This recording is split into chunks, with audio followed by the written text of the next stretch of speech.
Oke, bismillah. Statement Al-Quran syifa sebagai obat. Apa itu syifa? Itu dulu. Ya, apa itu syifa? Saya ingin selalu bergerak dengan pemahaman yang jelas. Ada apa namanya? Ontologi, epistemologi, dan aksiologi. Kita arahkan ke dasarnya dulu, ontologinya. Quran surah ke-17 Al-Isra. Ya, di ayat yang ke-82. Allah memberikan statement tentang syifa di situ. Ya, paling kiri agak ke tengah sedikit. Wa nunazzilu minal Qur'ani ma huwa syifaa'un wa rahmatul lil mu'minin wa la yazidul zalimina illa khasara. Wa nunazzilu minal Qur'an, dan kami turunkan dari ayat-ayat Quran itu, minnya tab'id, menunjuk pada sebagian. Jadi nanti ayat Quran itu punya banyak keutamaan. Setiap ayatnya itu keutamaan pedomannya ke A, keistimewaannya bisa A, nanti yang lain bisa B, bisa C. Ada terkait dengan penyakit, ada terkait dengan kesuksesan, ada terkait dengan karir, dengan macam-macam. Ya, itu bimbingan yang kompleks dan sangat luas. Nah, ada sebagian ayat Quran itu yang ayatnya memberi petunjuk, langsung berfungsi sebagai syifa. Ya. Wa rahmatul lil mu'minin, ada ayat lain berfungsi sebagai rahmat. Tapi ingat, lil mu'minin, bagi orang-orang yang yakin, tanpa ragu. Jadi kalau kita ingin berinteraksi dengan Al-Quran, kaidah pertamanya jangan pernah ragu. Ya, Quran surah kedua ayat 2. Dzalikal kitabu la raiba fi. Semua isi Al-Quran akan jadi petunjuk, hudan lil muttaqin, bagi orang takwa, syaratnya la raiba fi. Jangan ragukan sedikit pun. Anda ragu, Anda tidak mendapat manfaatnya. Oke, sekarang kita kembali. Apa itu syifa? Syifa sering diterjemahkan dengan obat. Ya, penawar. Syifa sesungguhnya punya arti yang lebih luas. Ya, obat itu di dalam Al-Quran, bahasa diksi Al-Quran, juga hadis, bahkan standar bahasa Arab biasa, itu setidaknya punya dua ya, diksi dari dua kasus yang terjadi. Ya. Satu begini, jika penyakit ya, yang butuh obat, penyakitnya itu berupa penyakit fisik saja, secara fisikal. Misal, saya katakan misalnya sakit gigi, fisik ya, fisik saya yang kena. Kemudian sakit perut, sakit kepala. Itu penyakitnya disebut dengan daun. Daun. Oke? Penawarnya, obatnya disebut dengan dawaun. Ini. Baik kan? Ya. Karena itu ada kalimat begini yang disandarkan pada Nabi SAW, likulli da'in dawaun. Di setiap penyakit fisik itu mesti punya keyakinan pasti ada obatnya. Jelas ya? Nah, yang kedua, ada jenis penyakit terkait dengan fisik juga, tapi sudah melewati batas-batas dawa. Jadi ini menggunakan obat medis standar, ya, ini susah. Bahkan sebagian mengatakan, dokter mengatakan, wah ini nggak bisa nih, udah give up gitu kan? It's impossible, ini nggak mungkin, ya. Jadi sudah give up di sini, ini udah nggak memungkinkan. Nah. Atau yang kedua, penyakitnya tidak terkait dengan fisik secara langsung, tapi ada yang terkait dengan aspek-aspek psikal, ya. Secara psikologis, penyakit hati, iri hati, dengki, dan dendam, dan itu juga berpengaruh kepada fisik, tapi sudah melampaui batas fisik. Orang iri hati kan fisiknya terganggu, kayak enak makan, kan? Ya, pusing, tidur, bahkan tidur pun masih nggak enak, ngigonya juga masih dengki juga, gara-gara kamu nih tidur, masih keluar kalimat itu, ya, nggak enak kan? Dan nggak mungkin berobat mencari dawa, nggak mungkin. Ya, silahkan cek ke rumah sakit, ada poli dendam, poli iri hati, nggak mungkin.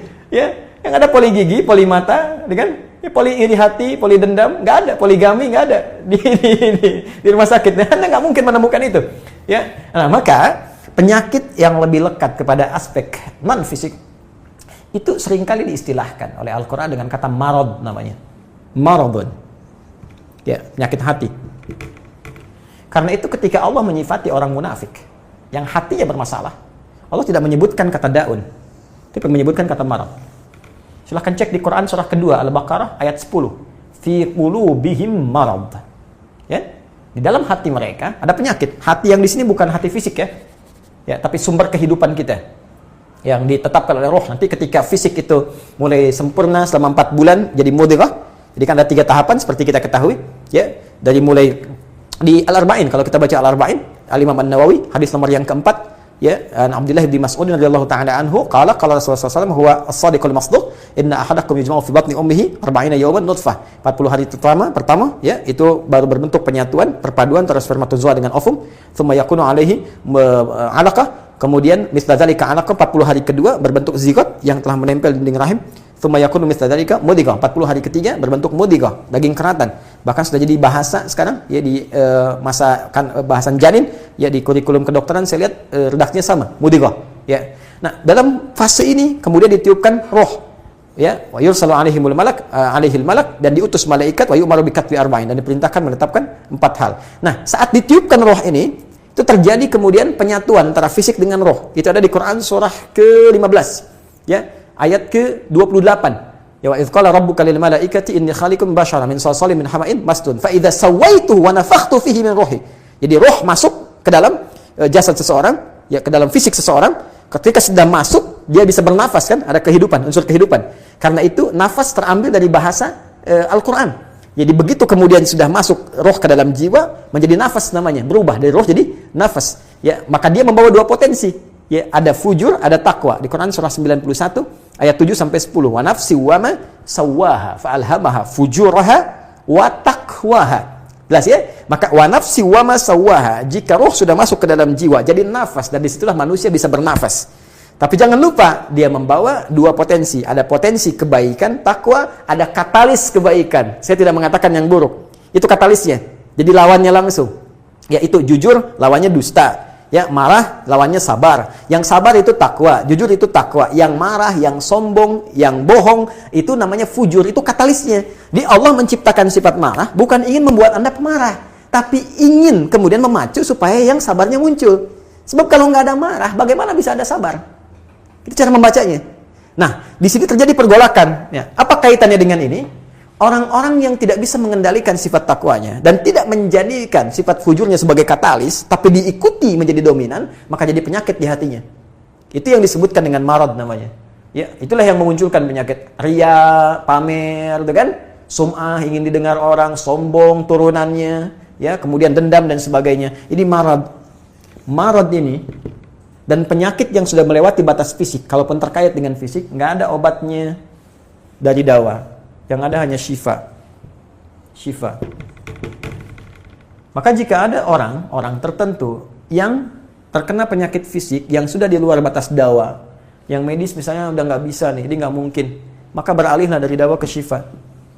Ini yang pernah dilakukan oleh Nabi Ayyub alaihissalam. Ketika diuji dengan penyakit, Allah contohkan langsung supaya kita bisa meniru. Bukankah ayat ini turun ketika Nabi diuji dengan penyakit? Ya, supaya memohon kepada Allah. Jadi kan Nabi Ayub kan divonis dengan penyakit yang tidak pernah diderita oleh orang sebelum beliau, tidak akan dirasakan oleh orang setelahnya. Yang paling menarik apa yang dilakukan? Ketika semua mengatakan nggak mungkin, lalu turun kemudian gambaran dari Allah. Quran surah ke-21 ayat 83 sampai 84. Wa ayyuba, pakai fathah loh, bukan dhamma, bukan kasrah. Ya, fathah itu menunjukkan sesuatu di masa lalu untuk dibuka bagi orang di masa depan. Ya, fathah itu dibuka. Itu ilmu lughahnya. Saya spesialisasi di bahasa Arab. Jadi di antara makna itu fathah, kenapa ada fathah, ada dhamma, ada kasrah, itu ada maknanya. Wa ayyuba, dan kami buka kisah Ayub di masa lalu sebagai inspirasi untuk orang di masa depan.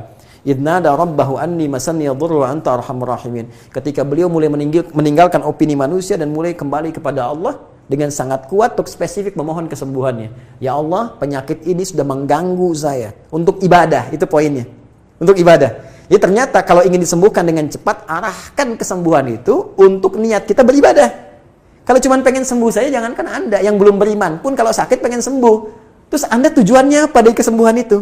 Kalau cuma pengen minta dunia, apa dengan sakit belum cukup menjadikan Anda ingat Allah?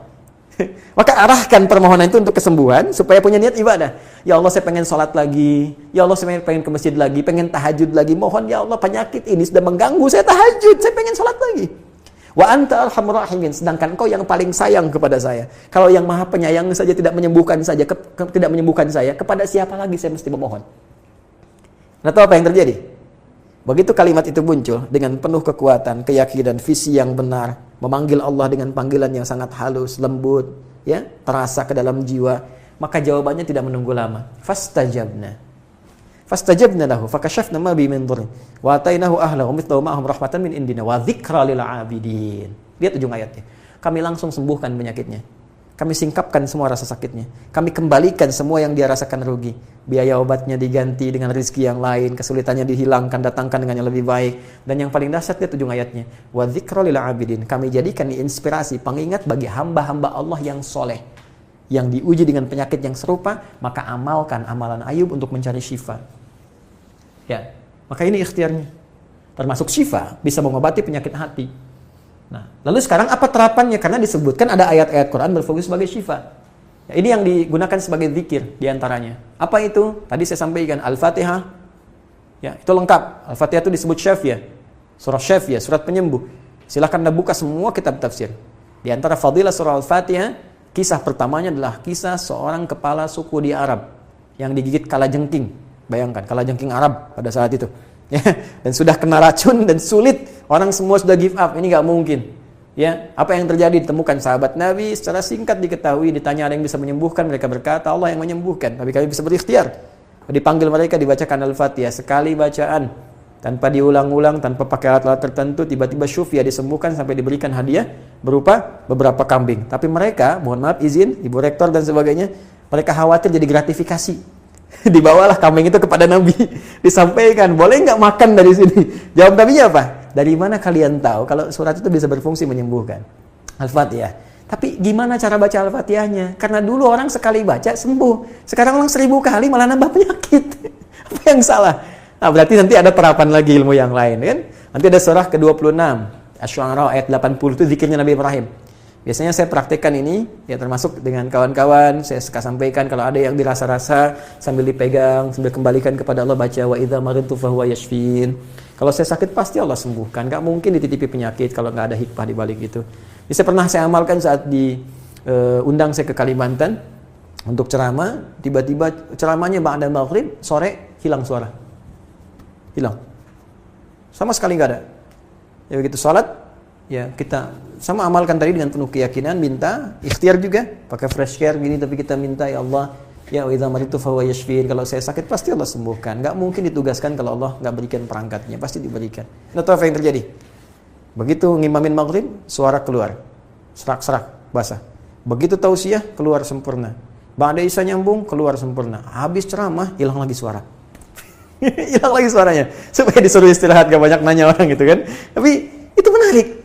Dan puncaknya tadi, Quran surah ke-21 ayat 83 sampai dengan 84. Tergantung kasusnya. Kalau di kasusnya misalnya kasus mohon maaf ya terkait dengan kehamilan, nanti ada lagi yang lain ayat-ayatnya ya. Misal di Quran surah ketiga ayat 38 sampai 39, nanti di Quran surah ke-19 menjelang persalinan dari ayat ke-25 sampai dengan ayat ke-26, nanti di Quran pas kalau sudah berkembang janinnya, ada di Quran surah ke-7 misalnya ayat 189 dengan doanya dan turunan lainnya.